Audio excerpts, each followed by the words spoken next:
죽음은 다시 한번 수위를 걸친 해골이다. 두건은 이마까지 푹 눌러쓰고 있다. 그래서 두개골의 가장 흉한 부분은 가려져 있다. 물론 그녀가 이 문제에 정말로 신경을 쓴다 해도 지금 그렇게까지 가릴 필요는 없었다. 여기는 그 섬뜩한 모습에 겁을 먹을 사람이 없기 때문이다. 게다가 눈에 보이는 것은 손가락과 발가락의 뼈 끝 부분뿐이기 때문이다. 발가락은 판석 위에 올라가 있지만 판석의 얼음장 같은 냉기는 느끼지 못한다. 손가락 뼈는 강판을 가는 듯한 소리를 내며 죽음의 역사적 포고들을 다 모아놓은 책의 책장을 넘기고 있다. 여기는 모든 규칙 가운데 첫 번째 규칙, 즉 단순한 두 마디. 너는 죽여라 하는 말로 정리된 규칙에서부터 최근의 부록과 부속물까지 다 포함되어 있다. 거기에는 지금까지 알려진 모든 죽음의 방식과 변형들이 다 나열되어 있다. 그 목록은 끝이 없다고 말할 수도 있을 것이다. 죽음은 자신의 조사 결과가 부정적인데 놀라지 않는다. 인류의 모든 대표자 한 사람 한 사람의 완전한 정지, 결말, 끝, 죽음을 결정하는 책에 생명과 산다 같은 말, 나는 살아있다와 나는 살 것이다 같은 말이 나오는 것은 어울리지 않을 뿐 아니라 불필요하기까지 하기 때문이다. 그 책에는 죽음을 위한 공간만 있지 누가 죽음을 피하면 어떻게 하느냐에 관한 터무니없는 가설을 위한 공간은 없다.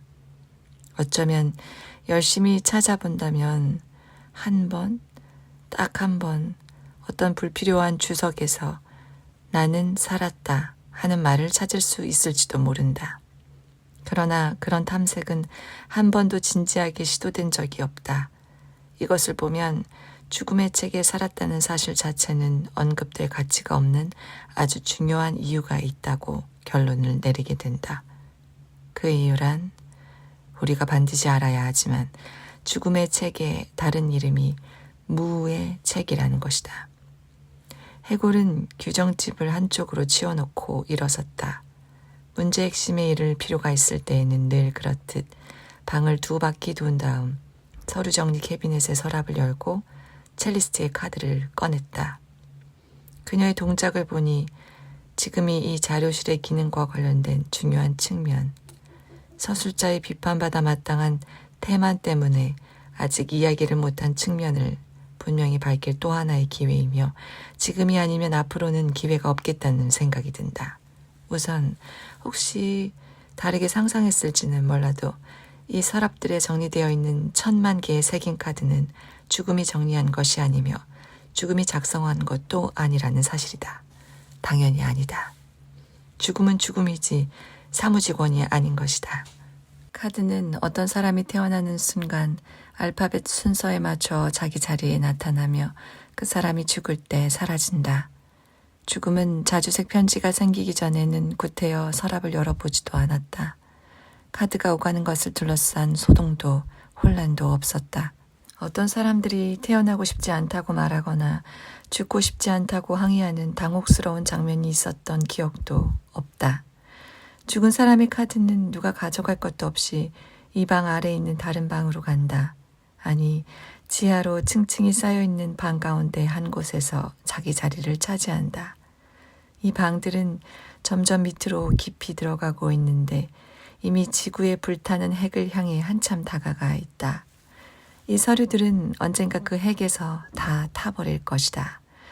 여기 죽음과 낫이 차지하고 있는 이 방에서는 어떤 기록원이 채택한 기준, 즉 자신이 관장하는 산자와 죽은 자에 속하는 이름과 서류를 모두, 그래, 한 사람도 빠짐없이 모두 한 자료실에 모으겠다고 결정했던 때와 같은 기준을 세우는 것이 불가능할 것이다. 이 기록원은 이들을 함께 모을 때에만 이들이 인류, 시간과 장소에 상관없이 하나의 절대적 전체로서만 이해해야 하는 인류를 대표할 수 있다고, 그때까지 그들을 분리해 관리하는 것은 그런 정산에 대한 침해라고 주장했다. 그것이 삶과 죽음의 서류를 관장하는 분별력 있는 그 기록원과 우리가 지금 눈앞에 보고 있는 죽음 사이의 차이다. 죽음은 이미 죽은 자들에 대한 초연한 경멸에 자부심을 느낀다. 흔히 반복되는 잔인한 구절, 즉 과거는 과거라는 구절을 기억해야 한다는 것이다. 반면 기록원은 요즘 유행하는 표현으로 역사적 의식이라고 부르는 것 때문에 살아있는 자들은 절대 죽은 자들과 분리되지 말아야 하며 분리될 경우 죽은 자들은 영원히 죽은 자로 남을 뿐 아니라 살아있는 자들도 설사 무드셀라만큼 오래 산다 해도 자신의 삶을 반밖에 살지 못하는 것이라고 생각한다. 참, 무드셀라가 고대 마소라 텍스트에서 말하는 대로 969살에 죽었는지 아니면 사마리아 모세 오경에서 말하는 대로 720살에 죽었는지 논쟁이 약간 있긴 하다. 어쨌든 지금까지 주어졌고 또 앞으로 주어질 모든 이름의 기록원이 제시한 대담한 자료 정리 계획에는 물론 모든 사람이 동의하지는 않을 테지만 혹시 미래에 유용할 수도 있으니 여기에 이 정도로 정리해둔다. 죽음은 카드를 살핀다. 전에 보지 못했던 것이 나오지는 않는다. 즉 일주일 전에 죽었어야 하지만 아직도 수수한 예술가의 집에서 여자의 무릎에 기어오르는 검은 개를 데리고 피아노와 첼로와 함께 밤이면 한 번 목이 말라 잠이 깨 줄무늬 파자마를 입고 물을 마시러 가면서 조용히 살고 있는 한 음악가의 이력뿐이다. 이 문제를 해결하는 방법이 있을 거야. 죽음은 생각했다. 물론 너무 눈길을 끌지 않고 정리되는 쪽이 더 좋다. 하지만 최고의 권위들이 쓸모있는 존재라면, 그냥 명예와 찬사만 받으려고 하는 존재들이 아니라면 여기 바닥에서 열심히 일하는 자들에게 무관심하지 않다는 것을 보여줄 아주 좋은 기회가 온 셈이었다. 그들이 규정을 바꾸어야 한다.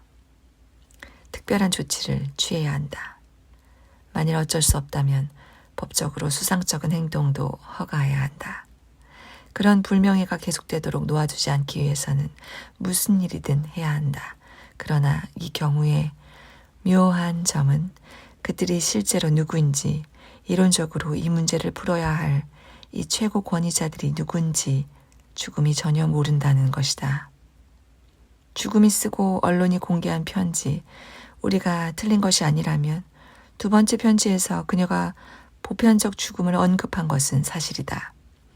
이 보편적 죽음은 언젠간, 아무도 언제인지는 모르지만 어쨌든 언젠가 마지막 미생물에 이르기까지 우주의 모든 생명의 표현물을 없애버릴 것이다.